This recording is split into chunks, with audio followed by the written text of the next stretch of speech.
بعد فاعوذ باللہ من الشیطان الرجیم بسم اللہ الرحمن الرحیم یا ایہا النبی اذا طلقتم النساء فطلقوہن لعدتہن واقصوا العدہ واتقوا اللہ ربکم لا تخرجوہن من بیوتہن ولا یخرجن الا ان یأتین بفاحشۃ مبینہ وتلک حدود اللہ ومن يتعد حدود اللہ فقد ظلم نفسه لا تدری لعل اللہ یحدث بعد ذلك امرا صدق اللہ العظیم رب اشرح لی صدری ویسر لی امری واحلل عقدۃ من لسانی یفقہوا قولی اللہم الہمنا رشدنا واعذنا من شرور انفسنا اللہم ارنا الحق حقا وارزقنا اتباعہ وارنا الباطل باطلا وارزقنا اجتنابہ اللہم وفقنا لما تحب وترضى آمین یا رب العالمین۔ 28ویں پارے میں جو اور 27ویں پارے کی آخری صورت اور 28واں پارہ پورا جس میں یہ 10 مدنی صورتیں آئی ہیں، اس میں سے آخری 2 صورتیں رہ گئی ہیں، سورۃ الطلاق اور سورۃ التحریم، جو اب ہم نے پڑھنی ہیں، اور ان دونوں کا تعلق خانگی زندگی سے ہے۔ جو سورہ حدید کے آخری رکوع میں رہبانیت کی نفی کی گئی تھی، تو اب ظاہر اگر رہبانیت نہیں ہے تو پھر گھر گرستی کی زندگی ہے، اور جس وجہ سے لوگوں نے رہبانیت اختیار کی تھی کہ یہ تو بڑا کھکھیڑ ہے، تو اگر کسی نے کھکھیڑ مول لیا ہے تو پھر اس کے فتنے بھی ہیں، جیسے کہ سورہ تغابن میں آیا تھا کہ انما اموالکم واولادکم فتنہ، اور ان من ازواجکم واولادکم عدو لکم فاحذروہم۔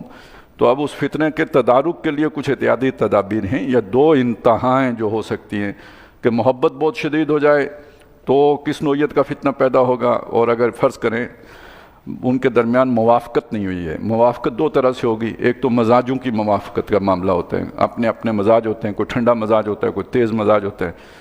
کوئی باتوں کا بہت جو ہے نا وہ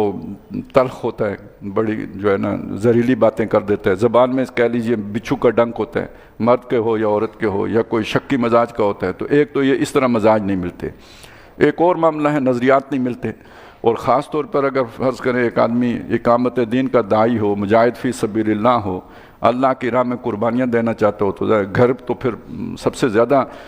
جہاں پہ پریشانی ہوگی وہ گھر ہے۔ اب آپ زندگی کی دوڑ میں باقی بھائیوں کا مقابلہ تو نہیں کر سکتے، آپ پیچھے رہ گئے، اور اس کا سارا ایفیکٹ جو ہے نا وہ گھر پہ آئے گا۔ اب ایک بچے جو ہیں وہ اچھی جو ہے نا ان کا وہ رہنے سہنے کا طور طریقہ ہے، دوسروں کے بچے اگر ذرا پیچھے ہیں، کم تر سکول میں پڑھتے ہیں، ان کو سواری اچھی میسر نہیں ہے، تو سارا رولا جو ہے نا وہ تو گھر کے اندر ہی ہے۔ اب اگر وہ بھی مزاج نہیں ملتے، یعنی نظریات کی ہم آہنگی نہیں ہے، اور بیوی پوری طرح خاوند کے ساتھ ان معاملات میں نہیں ہے، قربانی نہیں دے سکتی، تو بھی روز کی کھٹپٹ ہے۔ تو اگر یہ صورت بنے تو اس کا جو ہے نا ذکر ہے سورۃ الطلاق میں۔ اور اب آپ دوسری طرف یہ سوچیں کہ جس بیوی نے قربانیاں دی ہوں، آپ کا ساتھ دیا ہو، تو ظاہر ہے پھر اس کے احسانات ہیں ایک درجے میں، اور اس کی قدر بھی انسان کے دل میں، ایک جو اللہ کا بندہ ہے ظاہر ہے اس کے دل میں زیادہ ہی ہوگی، کہ ایک شکر کا جذبہ اس کے لیے بھی پیدا ہوگا۔ لیکن یہ کہ اگر وہ اس انتہا پہ چلا جائے کہ اس کی رضا جوئی کے لیے جو انسان کوئی اللہ تعالیٰ کی کسی حد کے معاملے میں بھی پس و پیش کرے، تو یہ پھر دوسری انتہا ہوگی۔ تو وہاں پہ یعنی دونوں انتہاؤں کو بتا دیا گیا، اس کے درمیان زندگی گزارنے کی کوشش کرنی ہے۔ یہ پل صراط ایک تو آنی ہے نا مرنے کے بعد، اور ایک پل صراط کی زندگی ہے کہ جو صراط مستقیم بھی ایک طرح کی پل صراط ہی ہے، کہ 2 انتہاؤں کے درمیان ہی آپ نے کوئی نیکی کا رستہ تلاش کرنا ہے۔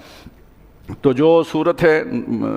مخالفت کی، نفرت کی، اور تو یعنی سیپریشن کی طرف جا رہے ہوں، تو اس کا طریقہ کیا ہے اللہ تعالیٰ نے بتایا،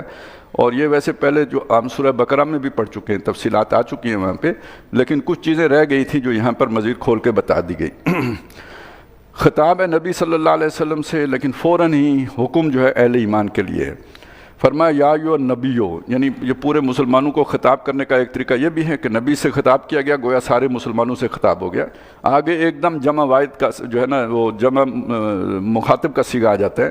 فرمایا یا ایھا النبیو اذا طلقتم النساء، جب تم لوگ عورتوں کو طلاق دو، یعنی مسلمانوں سے کہا گیا،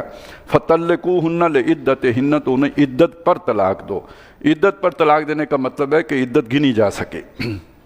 اور جس کا زیادہ تر مفسرین نے مفہوم یہی جو ہے نا بیان کیا ہے کہ انہیں طہر میں یعنی پاکی کا جو پیریڈ ہوتا ہے اس میں طلاق دو، تاکہ وہ اگر جو حیض اس کی عدت ہے تو وہ گننے میں سہولت ہو۔ حیض میں دو گے تو پھر یہ ایک امکان رہے گا کہ وہ یہ والا حیض گنے یا نہ گنے، تو اس لیے اسے طہر میں طلاق دو تاکہ وہ 3 حیض گنے جا سکیں۔ وہ عکس العدہ، اور عدت کو شمار کرو، یعنی اس معاملے میں چوکس رہو، چوکنے رہو، اس کو ہلکا نہ لو۔ واتقوا اللہ ربکم، اور اللہ کا تقوی اختیار کرو جو تمہارا رب ہے۔ اب یہاں تقوی کا مطلب کیا ہوگا؟ اس معاملے میں غصے کھا کے جذبات میں آ کر ایسا نہ ہو کہ عدت کے معاملے میں تم کوئی سستی اور کاہلی کا معاملہ کرو، اس میں چوکنے رہنا اور چوکس رہنا۔ لا تخرج، دوسری بات یہ دوران عدت کے احکام ہیں، لا تخرجوہن من بیوتہن، جن گھروں میں وہ رہائش پذیر ہیں ان سے انہیں نہیں نکالنا، وہ گویا ان کے گھر ہیں، اس عدت کے دوران ان گھروں میں وہ رہائش پذیر رہیں گے اور تم انہیں وہاں سے بے دخل نہ کرنا۔ ولا یخرجن، نہ وہ خود نکلیں، الا ان یاتین بفاحشۃ مبینہ، سوائے اس کے کہ وہ کسی کھلی بے حیائی کا ارتکاب کریں، اور اس میں ظاہر ہے وہ بغاوت اور اس چیز کو بھی شامل کیا گیا ہے، لڑنے اور لڑائی بڑائی کریں، بدتمیزی کریں، حد سے بڑھ جائیں، تو اس صورت میں بھی یہ اقدام اٹھایا جا سکتا ہے نکالنے کا۔ وَتِلْكَ حدود اللہ، یہ اللہ کی حدود ہیں، یہ کوئی اسے ہلکا نہ لو، یہ اللہ کی حدود ہیں۔ وَمَنْ يَتَعَدَّ حدود اللہ، اور جو کوئی اللہ کی حدود کو پامال کرے گا، ان کو روندے گا، فقط ظلم نفسا، تو اپنے اوپر ہی ظلم کرے گا۔ اب کسی نے 3 طلاقیں اکٹھی دے دی تو پھر بعد میں روتا پھرے گا، پھر وہ اسے سمجھ نہیں آئے گی کہ اب کیا کروں۔ اسی طرح کسی نے عدت کے معاملے میں گڑبڑ کی، کسی نے گھر سے یعنی بے توقیر کر کے نکال دیا، وہ اس کو عدت کے دوران گھر میں نہیں رکھا، تو یہ سارا رونا دھونا پھر ان کے اپنے اوپر آئے گا۔ لا تدری لعل اللہ یحدث بعد ذلک امرا، وہ اس کو خبر نہیں ہے۔ جہاں یہ مؤنث غائب کا صیغہ استعمال ہوا ہے، اس کا ایک معنی تو یہ ہو سکتا ہے کہ جی وہ خاتون جو ہیں غائب کا صیغہ اس کے لیے آ گیا ہے کہ اسے معلوم نہیں، جسے مطلقہ ہیں، اور یہ کہ اگر وہ نہیں جانتے یعنی تم نہیں جانتے کا، یعنی ایک تو وہ عورت کے لیے ہو سکتا ہے، دوسرا یہ کہ وہ اس کے لیے آ سکتا ہے جو نفس ہے، کہ کوئی جان نہیں جانتی کہ کس معاملے میں اللہ نے اس کے لیے خیر رکھا ہے۔ ہو سکتا ہے کہ اللہ تعالیٰ اس معاملے کے بعد یعنی ابتدائی خفقی کے بعد میں کوئی آسانی کی صورت بعد ذالک امرا کوئی اور ہی معاملہ نکال دے، یعنی اگر آپ عدت پہ طلاق دو گے تو ہو سکتا ہے کہ وہ پہلی طلاق کے بعد دوسری طلاق تک موافقت ہو جائے، وہ کسی کوئی ضد اور انانیت پر کوئی اڑا ہوا ہے تو اس عرصے میں اللہ تعالیٰ موافقت کی کوئی صورت پیدا کر دے۔ فَإِذَا بَلَغْنَ أَجَلَهُنَّ، تو جب وہ اپنی اجل کو پہنچ جائیں یعنی عدت پوری ہو جائے، فَأَمْسِكُوهُنَّ، تو پھر اس کے بعد انہیں روکنا ہے یعنی گھر میں رکھنا ہے، تو بے معروف اچھے طریقے سے رکھنا ہے، لڑائی بھڑائی کے لیے نہیں رکھنا ہے، تنگ کرنے کے لیے اور اذیت دینے کے لیے نہیں رکھنا ہے، اس خیال سے نہیں رکھنا ہے کہ میں نے گھر سے جب بالکل آزاد کر دی تو پھر اپنی مرضی کی زندگی جیے گی، میں قید کر کے رکھوں، یہ نیت نہیں ہونی چاہیے۔ فَأَمْسِكُوهُنَّ بِمَعْرُوفٍ، بھلے طریقے سے گھر میں رکھنے کے لیے اچھے انداز میں انہیں روکو۔ او فارقوهن، اور سمجھتے ہو کہ نہیں ہمارا گزارا ہو سکتا، فراق کر دو، جدائی کر دو، سیپریشن کر دو، بے معروف بھلے طریقے سے، معقول طریقے سے۔ وَأَشْهِدُوا ذَوَا عَدْلٍ مِّنكُمْ، اور اپنے میں سے گواہ کر لیا کرو، 2 عدل منصف مزاج لوگوں کو گواہ بنا لیا کرو۔ وہ جو ایک طلاق دی ہے اور یہ کہ اس کے بعد رجوع کر لیا ہے یا اس کے بعد بالکل ہی فارغ کر دیا ہے، تو ہر صورت میں گواہ کر لیا کرو جو مسلمانوں میں سے 2 انصاف پسند معتبر لوگ ہوں۔ وَأَقِیمُوا الشَّهَادَةَ لِلَّهِ، اور اللہ کے لیے شہادت کو قائم کرو۔ اب یہ مسئلہ علیحدہ ہے کہ اللہ نے یہ باتیں بتائی ہیں، یہ پروٹوکولز ہیں، ان پر عمل کرو، یہ علیحدہ بات ہے۔ نہیں کرو گے تو وہ امر تو واقع ہو جائے گا، آپ نے طلاق دی ہے وہ تو ہو گئی، گواہ نہیں ہے تب بھی ہو گئی، لیکن یہ کہ آپ نے اللہ کی حدود توڑی ہیں، اس کا صحیح طریقہ یہ ہے کرنے کا۔ ذالکم یوعظ بہ، اس چیز کی تم میں سے وصیت، نصیحت یا کہہ لیجیے تلقین، تعلیم اسے دی جا رہی ہے، من کان یؤمن باللہ والیوم الاخر، جو اللہ پر اور آخرت پر یقین رکھتا ہو، جسے نہ اللہ کی فکر ہے راضی ہوگا یا ناراض ہوگا، نہ آخرت کی جواب دہی کا احساس ہے، وہ تو کرے گا جی اپنی مرضی، مجھے بہت غصہ آ گیا تھا میں نے یہ کام کر دیا۔ لیکن جسے اللہ کا خوف ہے کہ اللہ کے سامنے جا کے کھڑا ہوں گا، وہ ان میں سے کوئی حرکت نہیں کر سکتا، اللہ کی کسی بندی کو اذیت نہیں دے سکتا، اور یہ کہ کوئی جو ہے نا اس طرح غصے میں آ کے اقدام کرنا، یہ کسی مومن کی گویا شان کے خلاف ہے۔ تو یہ وصیت اس کے لیے ہے جو تم میں سے اللہ اور آخرت پر یقین رکھتا ہو۔ وَمَن يَتَّقِ اللَّهَ، اور جو اللہ کا تقوی اختیار کرے، یعنی کوئی بھی ایسا کام کرنے سے پہلے وہ اللہ کا خیال لائے دل میں کہ اس کے سامنے جا کے اپنے اس اقدام کو جسٹیفائی کرنا ہوگا،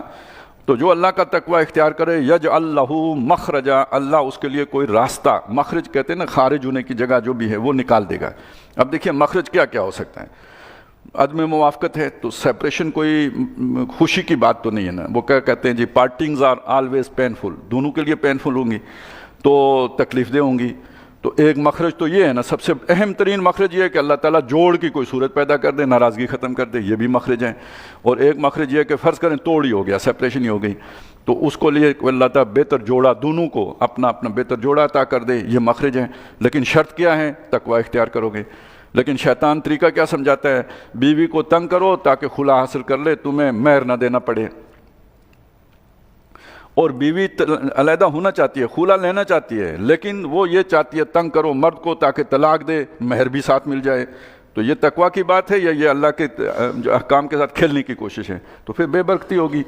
پھر وہ سارا بھگتان آگے جا کے ہوگا، یعنی آخر آئندہ بھی تو زندگی بسر کرنی ہے، گویا اللہ کی مدد ختم ہو گئی۔ تو اگر آپ اللہ کی مدد چاہتے ہو کہ آپ کی زندگیوں میں برکت ہو، طیب زندگی بسر کرو، تو اللہ کا تقوی اختیار کرو اور معاملات میں تقوی اختیار کرو۔ ایک دوسرے کے ساتھ جو معاملہ کر رہے ہو اس میں اللہ کا خوف پیش نظر رکھو، اللہ کا تقوی رکھو، تو اللہ تمہارے لیے راستہ نکالے گا کوئی نہ کوئی۔ وَيَرْزُقْهُ مِنْ حَيْثُ لَا يَحْتَسِبْ، صرف یہی نہیں کرے گا، اسے رزق وہاں سے دے گا جہاں سے اس نے سوچا نہیں تھا۔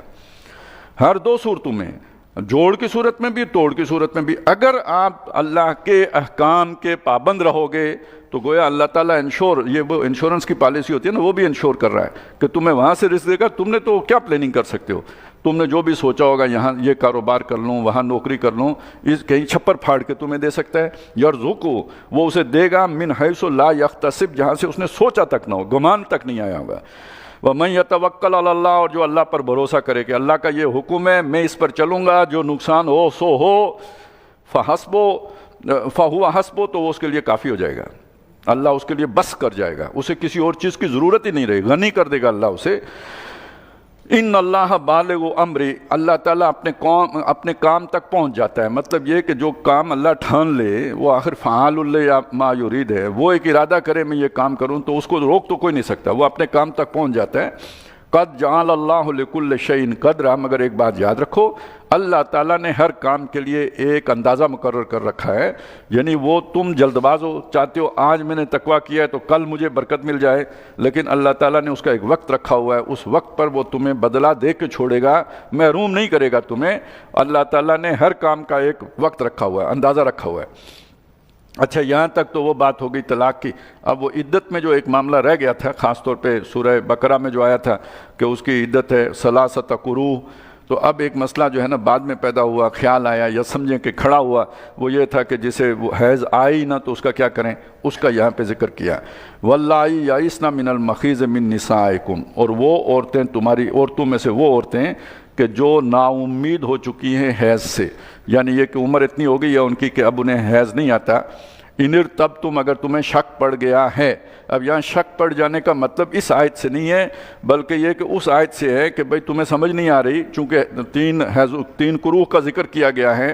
تو اب تمہیں یہ نیا مسئلہ سمجھ میں نہیں آتا کہ کیا کریں اگر حیض نہیں آ رہا، تو وہ ہم تمہیں بتا رہے ہیں۔ فَعِدَّتُهُنَّ ثَلَاثَةُ أَشْهُرٍ، تو ان کی عدت ہوگی 3 مہینے، وہ گن لو، 3 مہینے گن لو، یعنی جو قمری مہینے ہیں وہ گن لو، اور وہ عدت پوری ہو جائے گی۔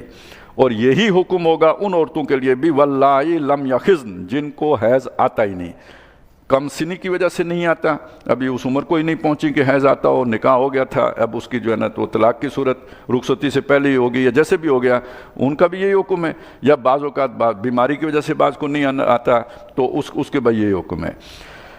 تو ایک مسئلہ تو عدت کا یہ حل کر دیا کہ جی وہ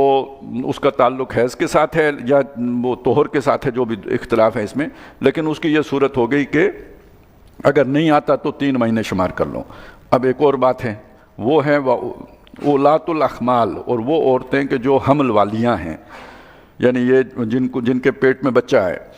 اجلہن، ان کی جو عدت ہے ان یضعن حملہن، وہ یہ ہے کہ ان کا حمل وضع ہو جائے، یعنی وہ بچہ جن دیں۔ اب یہ ان کی عدت پوری ہو جائے گی، خواہ 1 دن کے بعد ہو جائے بچہ پیدا، یا یہ کہ اسے پیدا ہونے میں 8 مہینے لگ جائیں، جو اس کی یعنی جو ہی بچہ پیدا ہوا اس وقت عدت ختم ہو گئی، یا جب تک حمل رہا تب تک عدت چلتی رہے گی۔ یہ اس 3 مہینے سے ہٹ گیا معاملہ، یہ دوسرا معاملہ ہوگا۔ وَمَن يَتَّقِ اللَّهَ يَجْعَل لَّهُ مِنْ أَمْرِهِ يُسْرًا، اور جو اللہ کا تقوی اختیار کرے گا اللہ تعالیٰ اس کے معاملے میں اس کے لیے آسانی پیدا کر دے گا۔ دیکھیے یہاں پہ یہ بات کیوں آئی، ایک عورت سے کسی کا دل بھر گیا، اب اس نے اسے طلاق دے دی ہے، وہ پہلے ہی سے 3 مہینے کا خرچہ اس نے اٹھانا ہے، اب اوپر سے حمل کا مسئلہ ہو گیا تو اس نے 8 مہینے تک اٹھانا ہے، تو اسے تو بوجھ محسوس ہوگا کہ میں اتنے خرچے دے رہا ہوں اس کو، اور کپڑے بھی دینے ہیں، گھر بھی دینا ہے، خرچہ بھی دینا ہے، تو دیکھنا وہ اسے پسند نہیں کر رہا۔ تو اب اللہ کا حکم یہ ہے کہ تب تک آپ نے اس کو جو ہے نا پروٹیکشن دینی ہے جب تک کہ وضع عمل نہیں ہوا۔ تو اب اللہ کے تقوی کا تقاضا یہ ہے کہ دل پر جبر کر کے، پتھر رکھ کر، اپنی جو بھی جذبات ہیں ان کو دبا کر اللہ کے حکم کے مطابق اس کے خرچے دیتے رہو۔ اب اللہ تعالیٰ تمہارے کام میں آسانی کر دے گا۔ تمہیں مشکل لگتا ہے میں 2 پیٹ، اب دیکھیں دوسری شادی بھی کرنی ہے، اس کا خرچہ بھی دینا ہے، یہ خرچہ بھی پورا کرنا ہے، تو اللہ پر توکل کرو، وہ تمہارے معاملے میں آسانی کر دے گا۔ وہ جو تمہیں مشکل لگ رہا ہے کہ میں 2 خرچے کیسے پورے کروں گا، اللہ آسان کر دے گا۔ پھر دیکھیے تقوی کو کہا، آسانی کو جوڑا کس چیز کے ساتھ؟ تقوی کے ساتھ۔ یہ وہی بات ہے، اللہ کے حدود کو قائم رکھو اللہ برکت دے گا۔ وہ جو بنی اسرائیل سے کہا گیا وَلَوْ أَنَّهُمْ أَقَامُوا التَّوْرَاةَ وَالْإِنْجِيلَ وَمَا أُنزِلَ إِلَيْهِمْ مِنْ رَبِّهِمْ لَأَكَلُوا مِنْ فَوْقِهِمْ وَمِنْ تَحْتِ أَرْجُلِهِمْ، اگر یہ اللہ کے احکام کو یعنی تورات کو اور انجیل کو اور جو ان پر ان کے رب کی طرف سے نازل کیا گیا اس کو قائم کریں، یعنی اس پر عمل پیرا ہوں، تو یہ کھاتے اپنے سروں کے اوپر سے بھی اور اپنے پاؤں کے نیچے سے بھی۔ وہی بات ہے جو اللہ ہمیں کہہ رہے ہیں کہ اگر اللہ کا تقوی یعنی اللہ کے احکام کی تابعداری کرو گے، بظاہر تمہیں جتنا بھی مشکل نظر آ رہا ہو اللہ تمہارے لیے آسانی فرما دے گا۔ ذالک امر اللہ، یہ جو احکام آئے ہیں یہ اللہ کا امر ہے، اللہ کے احکام ہیں، اس کے کمانڈمنٹس ہیں۔ انزلہ الیکم، جو تمہاری طرف وہ اس نے اتارے۔ وَمَن يَتَّقِ اللَّهَ، دیکھیے پھر تقوی آ گیا، اور جو اللہ کا تقوی اختیار کرے گا یکفر عنہ سیئاتہ، اللہ تعالیٰ اس کی برائیاں اس سے جھاڑ دے گا، جو بھی غلطیاں کوتاہیاں کمیاں رہ گئیں اس سے انہیں معاف کر دے گا۔ وَيُعْظِمْ لَهُ أَجْرًا، اور اس کو اجر کے اعتبار سے بہت ثواب، اس کا بدلہ بہت اونچا عطا کرے گا، بڑا بدلہ دے گا اس رویے کے عوض۔ اب یہ جو عدت کے دوران تمہارے ساتھ رہیں گی تو کہاں رکھنا ہے؟ کسی برے حال میں رکھنا ہے، کہیں کوئی کسی کٹیا میں ڈال دینا ہے؟ نہیں، فرمایا اسکنوہن من حیث سکنتم من وجدکم، انہیں رہائش دو، گھر دو رہنے کے واسطے جہاں تم خود رہتے ہو، جو تمہارا اپنا لیونگ سٹینڈرڈ ہے اس کے مطابق، من وجدکم، اپنی وسعت کے مطابق، اپنے دستور کے مطابق، یعنی جو آپ کا لیونگ سٹینڈرڈ ہے اس کے مطابق انہیں رہائش گاہیں فراہم کرو۔ وَلَا تُضَارُّهُنَّ، اور انہیں تنگ نہ کرو، لِتُضَيِّقُوا عَلَيْهِنَّ، ان کو ضرر نہ پہنچاؤ کہ انہیں تنگ کر دو کہ مجبور ہو کے خود ہی گھر چھوڑ کے نکل جائیں، ایسا رویہ نہ اختیار کرو، سہولت دو۔ وَإِن كُنَّ أُولَاتِ حَمْلٍ، اور اگر وہ حمل والیاں ہیں، فَأَنفِقُوا عَلَيْهِنَّ، خرچ کرتے رہو ان کے اوپر، انہیں نان نفقہ دیتے رہو، حَتَّى يَضَعْنَ حَمْلَهُنَّ، یہاں تک کہ وہ وضع حمل ہو جائے۔ فَإِنْ أَرْضَعْنَ لَكُمْ، ابھی بھی مسئلہ ختم نہیں ہوا، بچہ پیدا ہوا اس کے بعد اب آخر اس کو فیڈنگ کا بھی مسئلہ ہے، تو اگر وہ تمہارے لیے دودھ بھی پلائیں، اب یعنی اس کے بعد ان کی مرضی ہے، عدت ختم ہو گئی ہے، دودھ پلانا پسند کریں یا نہ کریں یہ ان کی بھی مرضی ہے، اور تمہاری بھی مرضی ہے کہ ان سے دودھ پلوانا پسند کرو یا نہ کرو، لیکن اگر طے پا جائے فَإِنْ أَرْضَعْنَ لَكُمْ، اگر وہ تمہارے لیے دودھ پلائیں بچے تمہارے کو، فَآتُوهُنَّ أُجُورَهُنَّ، تو ان کو اس کی اجرت دو، یہ ان کا جو ہے یہ ان کی مزدوری ہے جو انہیں ادا کرو۔ وَاتَمِرُوا بَيْنَكُمْ بِمَعْرُوفٍ، اور آپس میں بھلے طور پر مشاورت کر لو، یعنی مزدوری طے کرنے کے لیے کہ بھائی کتنے خرچہ دو گے، کیا اس کا عوضانہ دو گے، معاوضہ کیا دو گے، وہ آپس میں معروف طور پر طے کر لو۔ وَإِن تَعَاثَرْتُمْ فَسَتُرْضِعُ لَهُ أُخْرَىٰ، اور اگر تو آپس میں زدم زدہ کرو گے، یعنی ایک دوسرے پر سختی کرو گے، عورت زیادہ مانگے، ایکسپلائٹ کرنے کی کوشش کرے کہ آخر مرد نے بچہ کسی سے جو ہے نا وہ میں پالوں گی لیکن اتنے پیسے لوں گی،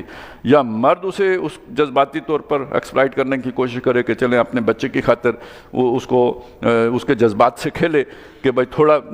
معاوضہ یا عوضانہ دینا چاہے، تو اگر وہ ایک دوسرے کے ساتھ تم ضد کرو گے فَسَتُرْضِعُ لَهُ أُخْرَىٰ، تو اس کے لیے کوئی دوسری پلائے گی، آخر بچے کو دودھ تو پلانا ہے۔ اگر اس کی ماں سے نہیں پلواؤ گے، یعنی اگر مرد زیادتی کر رہا ہے تو اس سے کہا گیا ہے کہ اگر ماں سے نہیں پلاؤ گے تو کوئی دوسری کو آئے گی آخر تو اس کو بھی پیسے تو دینے پڑیں گے، تو اسی کو دے دو، یہ اس کی ماں ہے۔ اور عورت سے کہہ رہا ہے کہ اگر تم جو ہے وہ زیادہ نخرے کرو گی یا زیادہ قیمت چکانے کی کوشش کرو گی تو وہ کسی اور سے پلوا لے گا، تو اس لیے دونوں ذرا حدود میں رہیں تو اچھی بات ہے۔ فَسَتُرْضِعُ لَهُ أُخْرَى لِيُنْفِقَ ذُو سَعَةٍ مِّن سَعَتِهِ، اور اصل اس کا مقصود کیا ہے کہ خرچ کرے وسعت والا اپنی وسعت کے مطابق، یعنی امیر آدمی اپنی مقدرت کے مطابق، غریب آدمی جو اس کو جتنی سہولت ہے اتنا اس پر وہ خرچ کرے۔ وَمَنْ قُدِرَ عَلَيْهِ رِزْقُهُ، اور جس پر رزق جو ہے تنگ کر دیا گیا ہے، راشن سے دیا گیا اس کو، فَلْيُنْفِقْ مِمَّا آتَاهُ اللَّهُ، تو وہ خرچ کرے اتنا جتنا اللہ نے اس کو دیا ہوا ہے۔ تو جس کو اللہ نے وسیع دیا ہے وہ اپنی وسعت کے مطابق خرچ کرے، جسے تنگ کر کے دیا ہے وہ اپنی جو بھی اس کا جتنا کر سکتا ہے اتنا کرے۔ لا یکلف اللہ نفسا الا ما آتاها، اللہ تعالیٰ ذمہ داری نہیں ڈالتا کسی جان پر مگر اتنی ہی کہ جتنا اس کے پاس جو اللہ نے اسے دیا ہوتا ہے اتنا ہی ذمہ داری ڈالتا ہے۔ سَيَجْعَلُ اللَّهُ بَعْدَ عُسْرٍ يُسْرًا، اور یہ کہ اگر تم اللہ کا تقوی، یعنی اب یہاں وہ تقوی سمجھ لیجئے کہ اگر اللہ تعالیٰ کے ان احکامات کو ہاتھ تنگ ہونے کے باوجود اس کی روح کے ساتھ عمل پیرا ہوگے تو اللہ تعالیٰ اس تنگی کے بعد آسانی کی کیفیت بھی پیدا کر دے گا، وہ تمہارے لیے ضرور آسانی کے دروازے کھول دے گا۔ تم لوگوں پر مہربانی کرو، اللہ تمہارے ساتھ مہربان ہو جائے گا۔ اچھا جی، اب جو دوسرا رکوع ہے نا، یہ بظاہر اس جو پہلا رکوع ہم نے پڑھا اس کے مضمون سے کوئی تعلق نہیں معلوم ہوتا، کیونکہ یہ اب وہ جو قومیں ہلاک کی گئی ہیں ان کا ذکر آ رہا ہے، بڑی بڑی قومیں ہلاک کی گئی ہیں۔ لیکن اگر آپ اسے سورہ حدید کے مضمون کو سامنے رکھتے ہوئے دیکھیں گے تو سمجھ آ جائے گی کہ یہ جو قومیں ہلاک ہوئیں، جیسے کہ ہم نے کئی دفعہ حوالے میں یہ بات آئی کہ ان کے ہلاک ہونے کی وجہ یہ تھی کہ انہوں نے سرکشی کی، الذین طغوا فی البلاد فاکثروا فیہا الفساد، تو سرکشی کس سے کی؟ اس میزان سے کی جو اللہ نے اتاری ہے۔ لَقَدْ أَرْسَلْنَا رُسُلَنَا بِالْبَيِّنَاتِ وَأَنزَلْنَا مَعَهُمُ الْكِتَابَ وَالْمِيزَانَ، وہ جو میزان انسانوں کے لیے اللہ نے اتاری، جس کے بارے میں سورہ رحمان میں ہم نے پڑھا تھا اللہ تطغوا فی المیزان، اللہ کے اس میزان میں طغیانی نہ کرو، اس میزان میں ان قوموں نے سرکشی کی۔ تو یہ جو میزان تھی میں نے آپ کو بتایا کہ یہ خاص طور پر جو انسان کا سماجی، معاشی، سیاسی نظام ہے اس سے متعلق جو اللہ تعالیٰ نے رہنمائی یا بیلنس رہنمائی فراہم کی ہے، اس میں عدم توازن ہے۔ اس عدم توازن کا آغاز گھر سے ہوتا ہے، اور اجتماعیت کی بھی پہلی منزل گھر ہے۔ انفرادیت دیکھیں، ایک فرد ہے، مرد ہے یا عورت ایک فرد ہے، لیکن یہ کہ یہ اجتماعیت میں کب بنیں گے؟ جب ان کا آپس میں سوشل کانٹریکٹ ہوگا، یہ رشتہ ازدواج میں منسلک ہوں گے، اب خاندان بن گیا ہے۔ تو خاندان جو ہے فرد کا اجتماعیت کی طرف پہلا قدم ہوتا ہے۔ خاندان مل کر معاشرہ بناتے ہیں، معاشرے سے پھر قوم بنتی ہے، قوم پھر وہ سلطنت یا ریاست کی سطح پر اپنے آپ کو منظم کرتی ہے، ان کی کوئی حکومت ہوتی ہے۔ تو اب آپ سمجھ گئے نا، یہ معاشی سیاسی نظام سارے کا سارا خاندانی نظام کے اوپر کھڑا ہوتا ہے۔ تو اس امبیلنس کا پھر نتیجہ کیا نکلتا ہے؟ آپ نے سمجھا یہ ہلکی باتیں ہیں، یہ چھوٹی باتیں ہیں؟ نہیں، یہ کسی پورے معاشرے کو تباہ کرنے کی مترادف باتیں ہیں، اور ہوا ہے تاریخ میں۔ یہ دیکھو کہ کتنی بستیاں ہیں جو ہم نے ہلاک کی ہیں، وَقَائِم مِّن قَرْيَةٍ، کتنی ہی بستیاں ہیں، آتت ان امر ربہا، جو نکل گئیں اپنے رب کے حکم سے، یہ اس کے احکام ہیں۔ ان احکام کو توڑنے کے نتیجے میں عدم توازن ہوگا۔ اب ظاہر ہے یہ احکام جو ہے نا، یہ کوئی نماز روزے کے احکام نہیں ہیں، یہ انسانی معاملات سے متعلق ہیں، شادی بیاہ سے متعلق ہیں۔ ان میں اگر تجاوز ہوگا، ان میں طغیانی ہوگی، حد سے نکلو گے، تو وہ ہے کہ جو اس عدم توازن کو جنم دیں گے۔ تو پھر کیا ہوگا؟ فَحَاسَبْنَاهَا حِسَابًا شَدِيدًا، پھر ہم نے ان سے حساب لیا، بہت سخت حساب لینا۔ وَعَذَّبْنَاهَا عَذَابًا نُكْرًا، اور ان کو ہم نے عذاب دیا، بہت برا عذاب دینا۔ فَذَاقَتْ وَبَالَ أَمْرِهَا، تو انہوں نے چکھا اور اپنے کیے کا وبال ان پر پڑا۔ وَكَانَ عَاقِبَةُ أَمْرِهَا خُسْرًا، اور ان کی اس ساری چالاکی، عیاری، مکاری کا نتیجہ خسارے اور گھاٹے کے سوا کچھ نہ نکلا کہ تباہ و برباد ہو گئیں۔ اچھا، ایک تو یہ ہے کہ اللہ تعالیٰ نے کوئی عذاب مسلط کر کے کوئی بستیاں تباہ کر دی۔ ایک یہ کہ نیچرل پروسیس بھی یہی ہوتا ہے کہ جب آپ کا خاندانی نظام ڈسٹرب ہو جاتا ہے تو ظاہر ہے خاندان نے تو پروڈکشن کرنی ہوتی ہے، نسل انسانی کی افزائش کا ذریعہ بننا ہوتا ہے۔ اس کا یہ عدم توازن جو ہے وہ نسل انسانی میں روک اور رکاوٹ کا باعث بن جاتا ہے۔ اس پہ اگر آپ کوئی تھوڑی بہت آج کل مغربی ممالک کے حوالے سے تحقیق کریں تو آپ کو اندازہ ہوگا کہ وہاں بوڑھوں کی تعداد بڑھ رہی ہے اور نوجوانوں کی تعداد گھٹ رہی ہے۔ تو اس کا سبب کیا ہے؟ کہ یہ اصل میں عدم توازن تو کیا آج سے یعنی صدی پہلے 2 صدیاں پہلے کیا، اب اس کا نتیجہ یہ نکلا کہ وہ بچے ہی نہیں ہوتے ان کے ہاں۔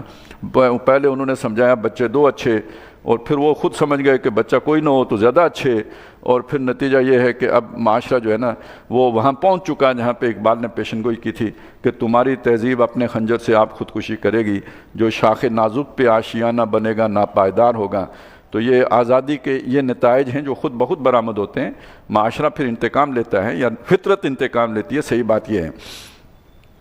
اگر راہب لوگوں نے وہ رہبانیت اختیار کی اور وہ اس پر عمل پیرا نہیں ہو سکے، تو یہ اگر اس کی یہ صورت آپ نے اختیار کر لی تو یہ بھی اسی طرح معاشرے کے لیے کاؤنٹر پروڈکٹیو ثابت ہوگی۔ اعد اللہ لہم عذابا شدیدا، ایسے لوگوں کے لیے آگے اللہ نے سخت عذاب تیار کر رکھا ہے، یعنی یہ دنیا میں مل گیا، آگے بھی عذاب ہے۔ فاتقوا اللہ یا اولی الالباب، اے عقل مندو پس اللہ کا تقوی اختیار کرو۔ اللہ تعالیٰ جو الحکیم ہے اس سے زیادہ تم جو ہے نا سیانے نہیں ہو، وہ سب سے سیانہ ہے، اور اس نے توازن انسانی توازن کے برقرار رکھنے کے لیے یہ احکامات دیے ہیں۔ اور کون اولو الالباب؟ الذین آمنوا، جو اللہ پر، اللہ کے علی کل شیء قدیر ہونے پر، بکل شیء علیم ہونے پر، الحکیم ہونے پر یقین رکھتے ہیں۔ قد انزل اللہ علیکم ذکرا، اور اب تو اللہ نے تمہارے اوپر یہ ذکر اتار دیا ہے۔ یہ وہی ذکر ہے جس کا ہم نے پڑھا تھا انا نحن نزلنا الذکر و انا لہ لحافظون، بے شک یہ ذکر ہم نے اتارا ہے اور ہم ہی اس کی حفاظت کرنے والے ہوں گے۔ تو وہ ذکر اب ہم نے تمہارے اوپر اتار دیا، یعنی تمہیں ایک مکمل رہنمائی دے دی ہے۔ قرآن حکیم، اس الحکیم نے اپنے حکیمانہ احکامات، ذالک مما اوحی الیک ربک من الحکمہ، یہ جو کمانڈمنٹس جو اللہ تعالیٰ تمہیں دے رہا ہے یہ اس کی حکمت کا مظہر ہیں، لہٰذا ان کے اوپر کمر بستہ ہو جاؤ۔ اب ساتھ ہی اس ذکرہ کی بھی وضاحت آ گئی کہ یہ ذکرہ کیا ہے۔ یہ صرف ٹیکسٹ نہیں ہے، یہ صرف قرآن مجید کے الفاظ نہیں ہیں، اس کے ساتھ محمد الرسول اللہ صلی اللہ علیہ وسلم کا اسوہ بھی شامل ہے۔ چنانچہ فرمایا رسولاً، وہ رسول ہیں، وہ ذکر کیا ہے؟ وہ رسول ہیں۔ یتلو علیکم آیات اللہ، جو تمہارے اوپر اللہ کی وہ آیات پڑھتے ہیں، مبینات، جو مضمون کو واضح کرنے والی ہیں۔ اور یہ سارا اس نے کیوں کیا؟ لیخرج الذین آمنوا وعملوا الصالحات، تاکہ وہ نکالے ان لوگوں کو جو ایمان لائے اور جنہوں نے نیک اعمال کیے، من الظلمات الی النور، جہالت کے اندھیاروں سے نکال کر ایمان اور اسلام کی روشنی میں لے کے آئے، کلیئرٹی دے، زندگی گزارنے کا جو ایک جو دستور العمل ہے، واضح دو ٹوک، وہ ان کو عطا کرے۔ وَمَنْ يُؤْمِنْ بِاللَّهِ وَيَعْمَلْ صَالِحًا، اور جو اللہ پر ایمان لایا اور اس نے نیک اعمال کیے، نماز روزہ حج زکوٰۃ ہی نہیں، گھر بھی اس طرح چلایا جیسے ہم نے اسے بتایا ہے، سارے کام اللہ کے حکموں کے مطابق کیے، یہ عمل صالح۔ یدخلہ جنات تجری من تحتہا الانہار، اللہ تعالیٰ اسے داخل فرمائے گا ان باغات میں کہ جن کے درمیان نہریں چلتی ہیں، خالدین فیہا ابدا، ہمیشہ ہمیشہ ان میں رہیں گے۔ قد احسن اللہ لہ رزقا، کیا خوب اللہ نے اس کے لیے رزق کا بندوبست کیا ہے۔ اللہ الذی خلق سبع سماوات ومن الارض مثلہن، اور اللہ وہ ہے جس نے اس کے لیے یہ سارا رزق کا بندوبست کیا، جس نے 7 آسمان بنائے اور زمین بھی ان جیسی۔ اب ان جیسی کا ایک مطلب یہ ہے کہ اسی نے بنائی، جیسے وہ بنائے ایسے ہی اس نے زمین بھی بنائی۔ ایک معنی یہ بھی کیا گیا ہے کہ جیسے 7 آسمان ہیں ایسی 7 زمینیں بھی ہیں۔ وہ کچھ روایات ایسی بھی ہیں جن میں پتہ چلتا ہے کہ ہر زمین کا اپنا آدم ہے، پھر یہ ماننا پڑے گا کہ جیسے آج ہم سب ہیں تو کسی اور زمین پر بھی ڈپلیکیٹ سمجھو اس زمین کی پوری موجود ہے کہیں، تو بہرحال اس کی کوئی ابھی تک انسانی علم میں اس طرح کی کوئی اطلاع آئی تو نہیں ہے۔ اگر یہ توجیہ مانی جائے، میں نے صرف آپ کے سامنے اس لیے رکھ دیا کہ تلاش تو ہے نا کہ کہیں کی اور بھی کوئی مخلوق پائی جاتی ہو، تو کبھی اگر کہیں سے نکل آئے تو بہرحال اس کی طرف قرآن مجید نے ایک ہلکا پھلکا اشارہ کیا ہوا ہے۔ اصل بات ہو رہا ہے، اصل بات کیا ہے؟ یتنزل الامر، جسے پر فوکس کرنا چاہیے۔ یہ پہلی بات تو ایک اشارہ ہے، بس اسے اشارے کی حد تک رہنا چاہیے۔ جو فوکس کرنے کی بات ہے وہ کیا ہے؟ یتنزل الامر بینہن، ان سب کے درمیان اس کا حکم اترتا ہے۔ کسی کے پاس کوئی اختیار نہیں ہے کہ اس کے حکم سے ہٹ کر چلے، انسان کو ایک معمولی سا اختیار اس نے دیا ہے بس۔ لہٰذا انسان اپنی مرضی سے اللہ کے اس حکم کے آگے سرنڈر کرے تو اعتدال قائم ہو جائے گا۔